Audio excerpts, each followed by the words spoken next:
Welcome to the World on Fire podcast. I am your host, as always, Nick Schweitzer. I have a feeling over the course of these next two episodes, it's going to be packed full of information, a little bit more information than I expected. Also, my voice still sounds the same from last time. My equipment is on a tad bit of a back order, so I am waiting patiently. Anyway, so I was originally going to do one episode on Zhukov. As I started doing my research, I realized there was just too much. And obviously, I like to keep my episodes a little bit shorter. So I broke it up. It's going to be two episodes. There's just so much information on this man, his story. I just felt that it was a disservice to just cram it. So, and when I say I'm splitting it, what I mean by that is, there is not a ton of information about his adolescence. However, once World War I breaks out, that's when the information kind of starts to bundle up. So what I'm going to do is I'm going to go from his childhood, World War I, and then I'm going to go all the way through the interwar years, the beginning of World War II, and then the cut at the episode for the second part is going to be after Operation Barbarossa begins. While we are going to learn that Zhukov was a great military leader prior to Operation Barbarossa, it's ultimately after that will be what earns his legendary status and almost, in a sense, makes him untouchable. But now, before I jump in, I would like to answer a bigger question that I've been seeing come up in our inbox. I'm often asked, why do you not go further into depth? Or why do you tend to jump over pieces of information? And I'm going to tell you exactly why. When I launched this podcast earlier this year, it was mainly a way for people to just get some knowledge of the Second World War on a bi-weekly basis. Obviously, my episodes are kind of short. This podcast is really aimed at people who maybe they don't really know what the war is about, or maybe they are younger and starting to get interested in the subject and are just, lost in the sauce, if you will, on the information. So while I am an actual historian, and many of my writings have gone into great lengths, into greater depths on multiple subject levels throughout World War II, this podcast is for those who just want to listen and maybe you learn something along the way. Like I said, they're short episodes, hopefully give someone an itch to continue their own research and to develop or to launch their own historian journey, if you will. For those of you that come back week after week, I can't say anything other than I love you guys for giving me a platform to spew my passion upon you, if you will. With that out of the way now, let's dive into our first episode of the life and the legacy behind the Soviet Union's claimed Marshal of Victory, Georgy Zhukov.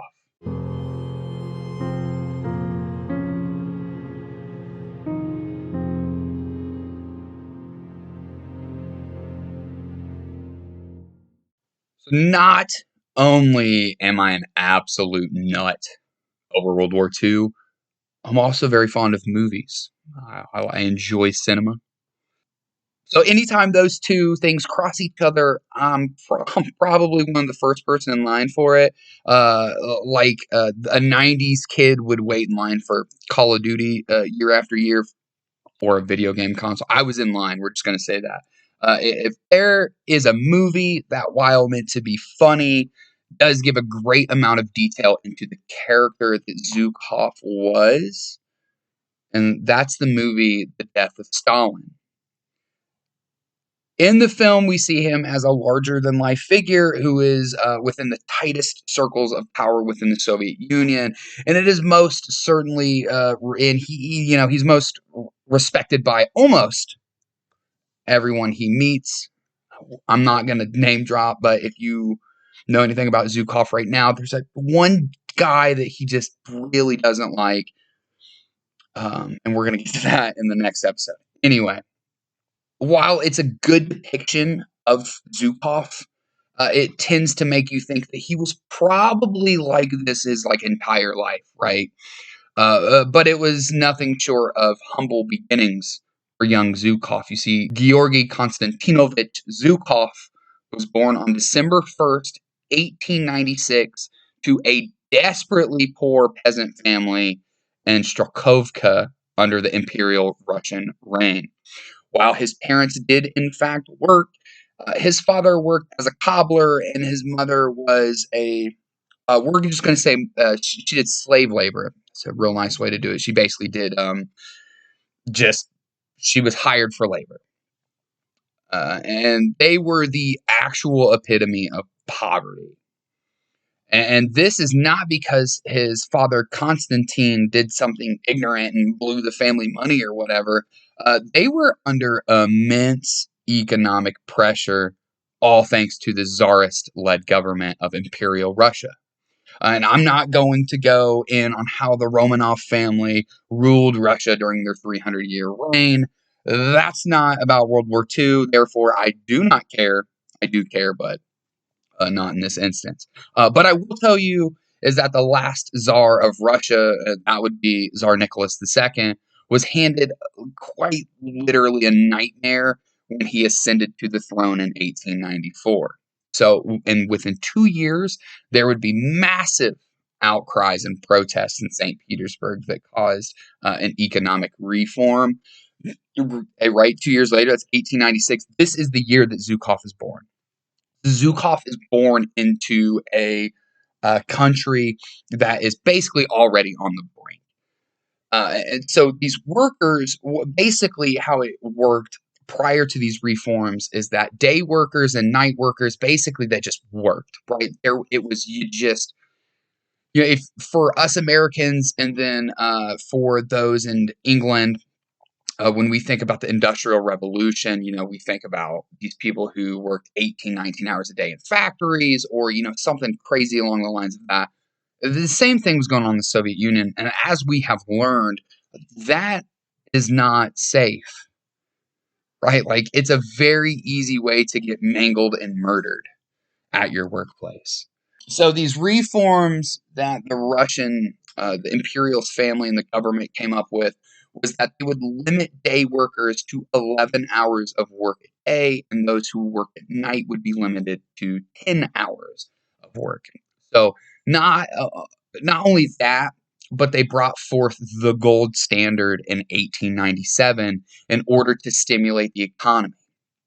However, it was simply not enough, and the empire was bleeding money so much faster than they could make it. It just, and you got to think they are landmass wise, they're one of the largest empires in the world. If I could be mistaken, they could be the largest. It's very spread out. The populace is right. It's not fully populated. It's just pockets. So the economy is a lot different than what we would see here in the United States. So for places like in the Ukraine, where the metallurgical industry was booming, that was great for them. But for rural Russians, it was a serious fight for survival on a constant basis. It was so much that children who grew up in these situations, Zhukov, would typically cause when they would grow up in these situations, they would tend to be highly uneducated due to the fact that their parents needed them to work, right? So parents needed them to work. School is an afterburner thought. An average rural child in Russia during this time period would complete only 2 years of primary schooling. Yet, Mr. Zhukov has a knack for schooling and would complete an additional year. So he did 3 years of primary schooling, which, while that kind of seems like a laughable thing for him and for people during this time, it was a very big deal. But however, even that one extra year wasn't enough, and that situation is exactly what ends up pushing him out of his hometown in order to move to Moscow at the age of 12 in order to work under his uncle in the fur trade.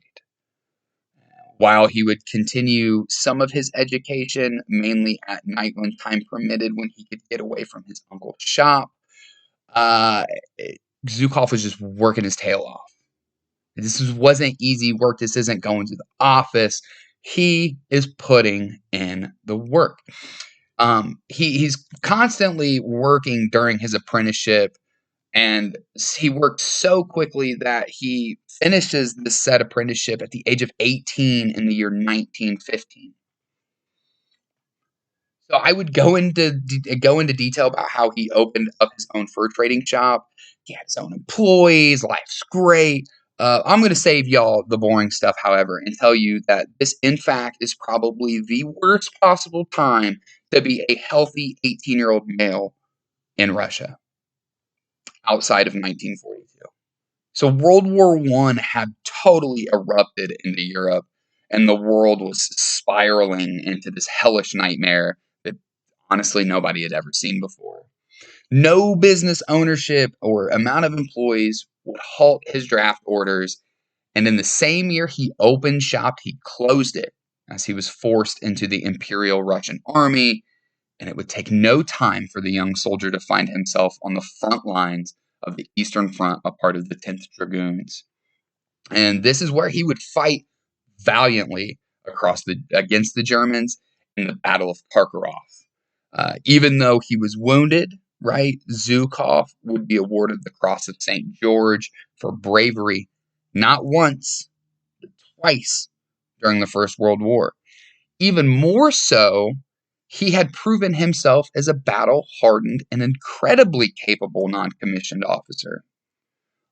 For those of you who have no idea what a non-commissioned officer is, or an NCO, that is the backbone of any fighting force.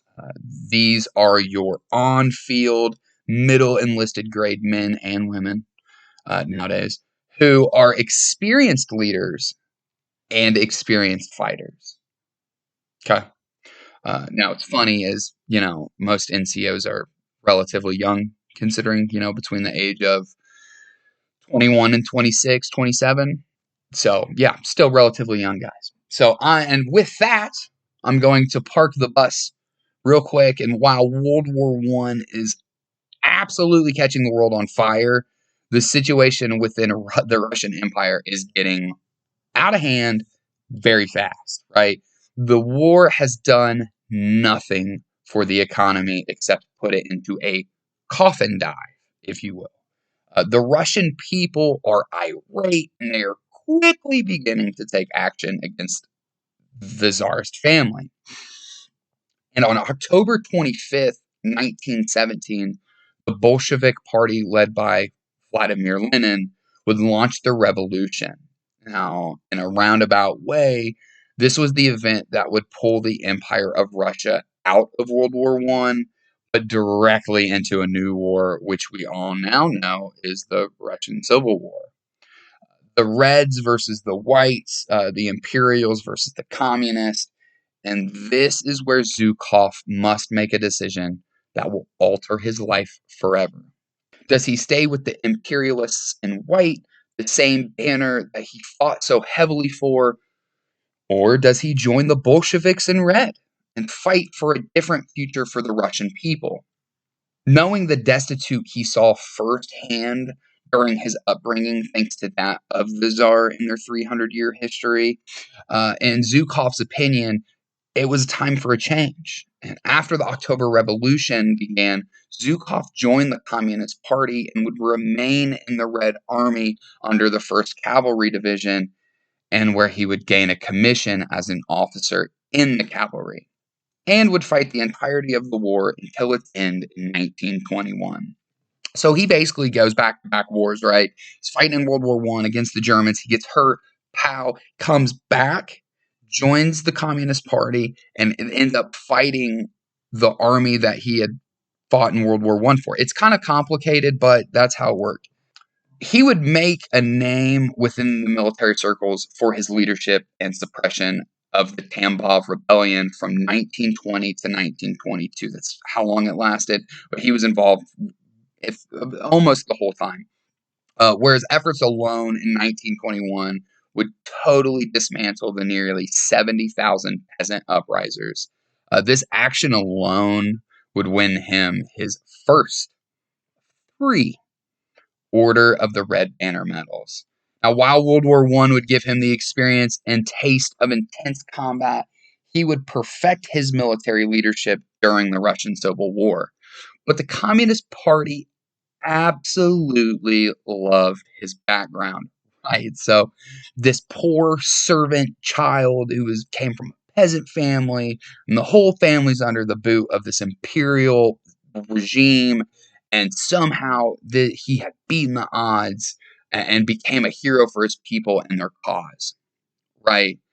To them, he was a fantastic recruiting and political tool. All of this combined set him up for a great career in the Red Army. And while there's information on the interwar period, I think it's pretty valuable to state that at this time, his career blossomed into nothing short of legendary status. As we discussed earlier, he had flung himself directly into the skills and tenacity that it would take to be a great combat leader, but he also begins to dive into being a total military leader and tactician. And we have to remember that he was drafted. He did not join the army in World War I. He was drafted. So he's not a graduate of the General Staff Academy or any other military officer program up until he attends the Frunze Military Academy in the year 1929. He rose through the ranks as a foot soldier in World War I, his nation's Civil War, and now under a totally new government system, he has faced quite the climb to not only becoming a commissioned officer, but in 1930, at the age of 34, Zhukov is given command of the 2nd Cavalry Brigade within the 7th Cav Division. And within the following year, he is appointed the Assistant Inspector of Cavalry for the entirety of the Soviet Union. He's 35, and he is basically one of the most relied upon people within the Soviet Union, the Red Army's cavalry. Right? For those in the U.S. military, we know what the Inspector General is. This is basically what this guy's doing.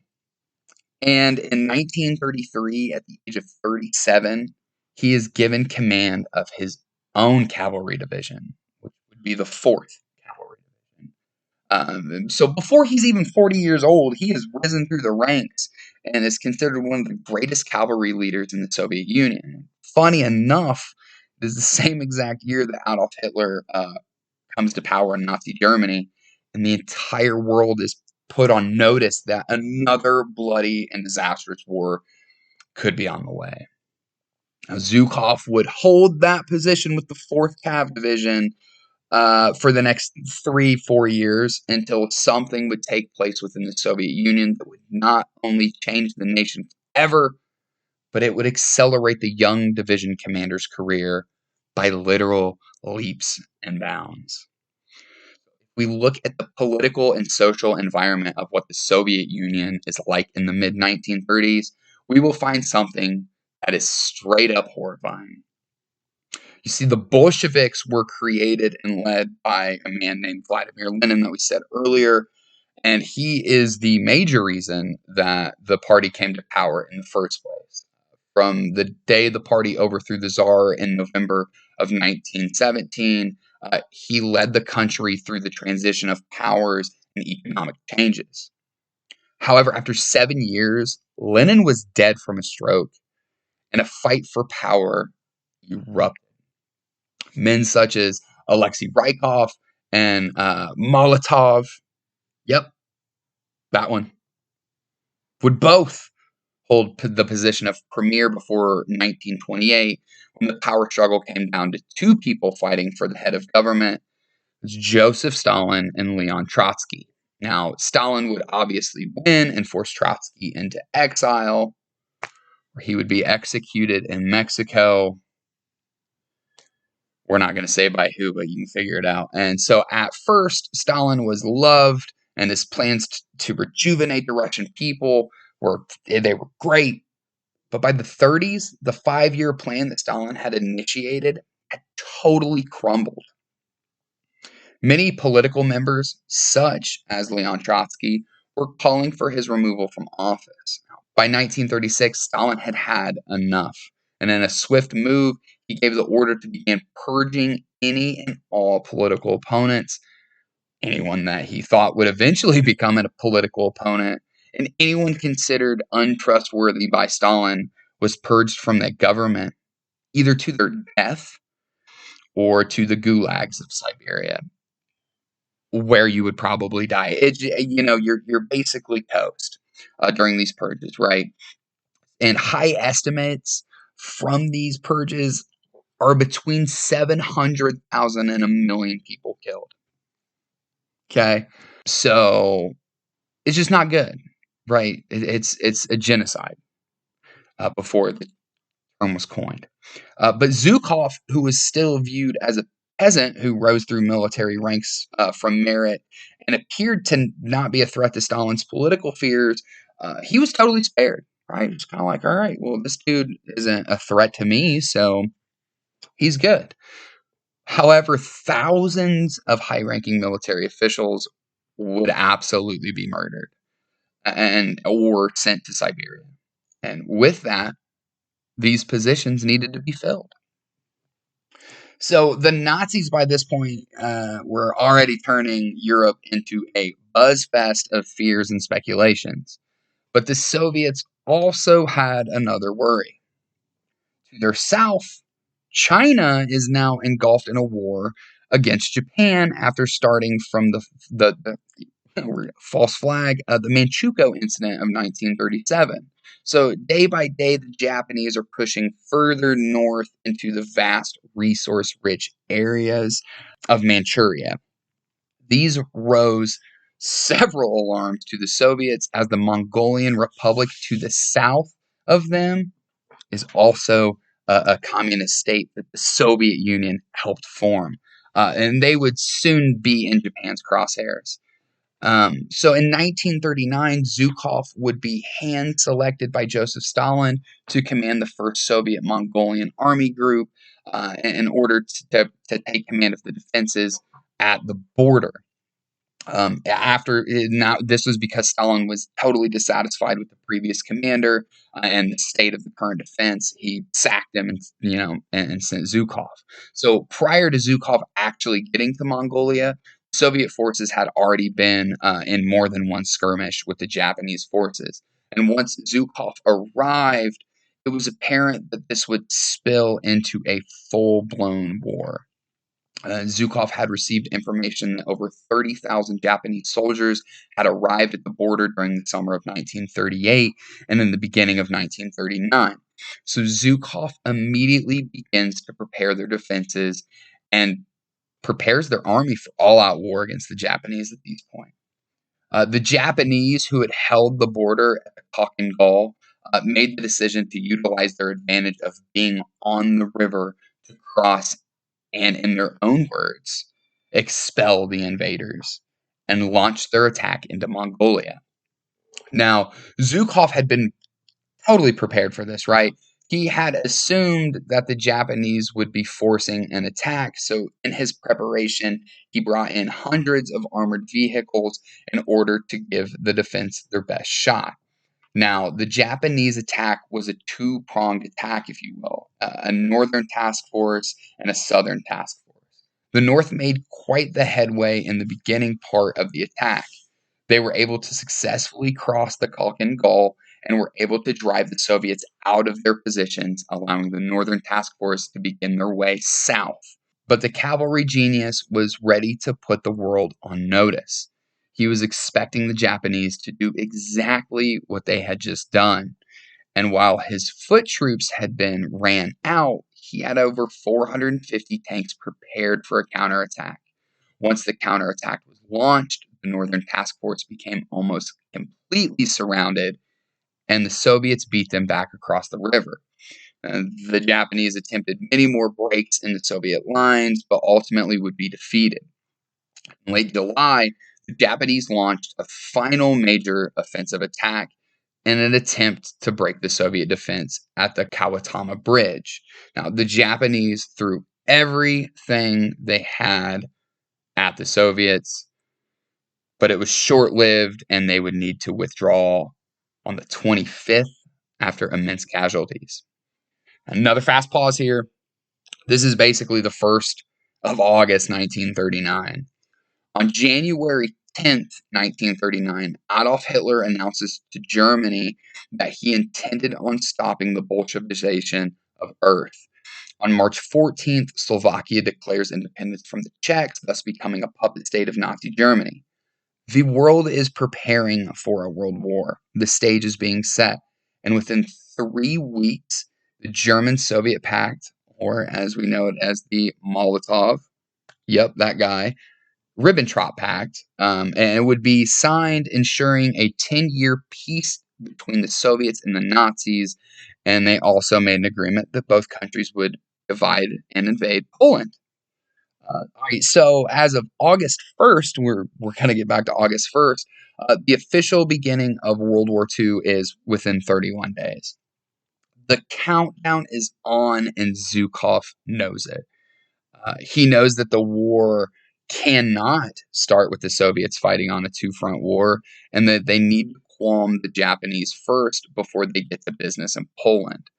Zhukov knew that he needed to act quickly, and he devised a plan to launch his own final major offensive against the Japanese on August 20th.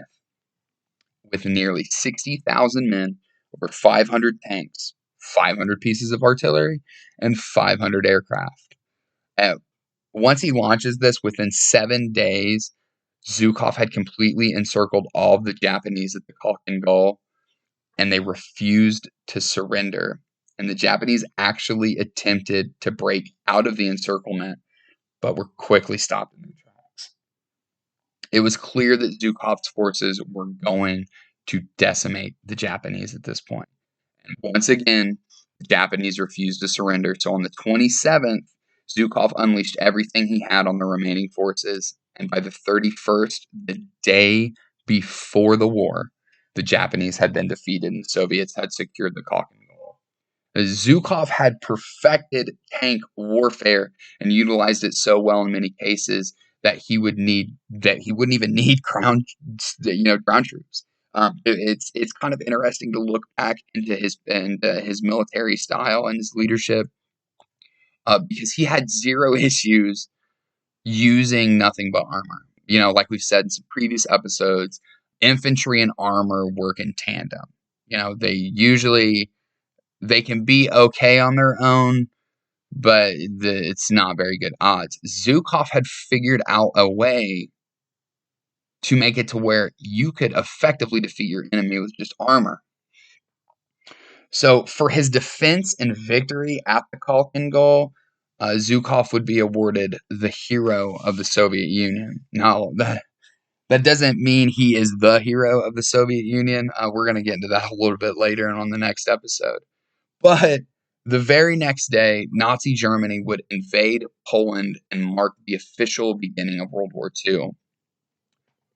So where does Zhukov go, right? Zhukov does not get rotated to the west in order to be a part of the Soviets' push into Poland, which would not happen on the 1st. It would definitely happen a couple weeks later.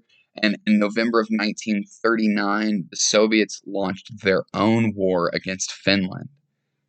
And Stalin still didn't move him to lead it, right? So better yet, in May of the following year, in 1940, he would join an elite class within the Soviet military and would be promoted to Army General, making him one of the highest ranked members in the entire Red Army. And this is where his biggest concern would come. What about the defense in the West? Remember, Hitler openly stated in a national speech that his goal was to end global Bolshevism, which is the foundation of the Soviet Union. The Molotov-Ribbentrop Pact was an agreement that they would not attack each other for 10 years. Right? It's not saying I'm not going to attack you, so I'm just going to wait 10 years. The message is clear that the Nazis are going to eventually come for the Soviet Union, and Zhukov is more than aware of the impending dangers, right? So after the annexation of Poland and the Baltics, it's clear that the next major enemy of the Germans would in fact be the Soviet Union. Oh, but Nick, they went and fought England, France, and yeah, but their main enemy was always going to be the Soviet Union. So by mid 1940s, Zhukov is running military exercises in the West to prepare his men for what a potential invasion by Nazi Germany would look like if it were going to happen. In the two war game scenarios that would take place, he would begin to prep and train for him in 1940. In 1941, I believe in January and February, he would actually complete the exercises. And in both of these war games, if you will, the winning side would be led by Zhukov. So in February, Stalin, who had been not only impressed with his victory in Mongolia, but is also incredibly impressed with his exercises, promoted Zhukov to the chief of the Red Army's general staff. He was also, at the same time, elected into the Central Committee, and the following month, he's appointed the Deputy People's Commissar for Defense. So this guy is literally the Secretary of Defense. Good way to put it.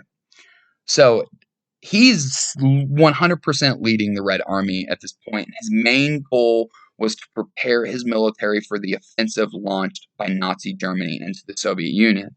The first day after being promoted, he began the planning phase needed to have it done as quickly as he could. And by March 15th, plans completed. There is an incredibly large debate on this plan, right? Basically, what the plan is without getting into too much detail, the Soviets were actually going to launch an attack on Nazi Germany first. It's a big wash on if Stalin actually ever knew about this plan, if he had ever agreed to it, if he said no, what have you. There's so much debate over this plan that we're just going to leave it back at we don't know if Stalin approved it. However, the plan was devised by Zhukov and his staff in order to get a jump start on the Germans, right? But something would happen on June 10th that ultimately sealed the fate on the plan. Commander of the Kiev district in the Ukraine, Mikhail Kruponos, had given the order to move his troops west to the border in order to defend it. Zhukov, in a rage, sent a message to him asking who specifically gave the order, and that by doing such a thing could easily provoke the Germans into launching their attack. Fearful that Zhukov's men had just started the war against the Nazis, he ordered all of them to retreat immediately. But like it mattered, right? Since June of 1941, after failing to beat the British, Hitler and the OKW had secretly began devising a plan to launch an attack on the Soviet Union in the same year. Zhukov's thoughts had been right. The only place left for the Nazis to go was east and to break the pact. And in the early hours of June 22nd, 1941, just 5 days after the Soviet troops had withdrawn completely from their border positions, the Nazis crossed into the Soviet Union, launching Operation Barbarossa. And in the 4 years coming, Zhukov would go from general to the hero of the Soviet Union, encasing him in a legacy still praised today. But we will hear about that on our next episode. As always, thank you all so much for listening. If you have enjoyed the show, make sure you leave us a rating and a review. Connect with us on all social media platforms by searching World on Fire Podcast. And be prepared for the bloody fight in the East. It's our final podcast episode of the year. We'll touch on all things the Great Patriotic War, you name it. And then ultimately the life after the war for Zhukov. So until then, make sure you are all staying safe out there and enjoying some family time around these holidays. And I will see you all in 2 weeks.